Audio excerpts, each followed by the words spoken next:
ரொம்ப நாள் ஆச்சு பூரி சப்பாத்தி சாப்பிட்டு. காலையில என்ன பண்றதுன்னு ரொம்ப நேரம் யோசிச்சிருந்தேன். பூரி பண்ணலாமா? சப்பாத்தி பண்ணலானா? அதுக்கப்புறமா ஃபைனலா யோசிச்சு சப்பாத்தியே பண்ணிக்கலான்னு அதுக்கு மாவு வந்து ரெடி பண்ணி வச்சுக்கிட்டேன்.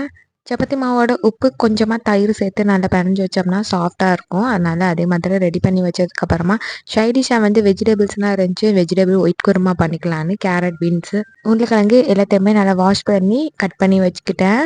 இன்னும் கொஞ்ச நாள் தான் ஸ்கூல் ஆரம்பிக்கிற வரைக்கும். அதுக்கப்புறம் ஸ்கூல் ஆரம்பிச்சுச்சுன்னா பரபரப்பா வேலை போயிட்டுருக்கும். எல்லாத்தையுமே கட் பண்ணி எடுத்து வச்சதுக்கப்புறமா, இப்போ ஒரு குக்கர்ல கொஞ்சமா எண்ணெய் சேர்த்துட்டு, ஸ்பைசஸ் எல்லாம் ஆட் பண்ணிட்டு, வெங்காயம், தக்காளி போட்டு நல்லா வதக்கிக்கலாம். அதுக்கப்புறமா பச்சை மிளகாய், நம்ம கட் பண்ணி வச்சிருக்க வெஜிடபிள்ஸ் எல்லாத்தையுமே ஆட் பண்ணி நல்லா கலந்துட்டு, கொஞ்சமா புதினா, கொத்தமல்லியும் சேர்த்துட்டு, நல்லா வதங்கினதுக்கப்புறமா கொஞ்சமா தண்ணி சேர்த்துட்டு, காய வந்து வேக வச்சுட்டு, அதுக்கப்புறமா தேங்காய் ஊத்திட்டு, லைட்டா கொதி வந்தோனே ஆஃப் பண்ணிட்டேன்.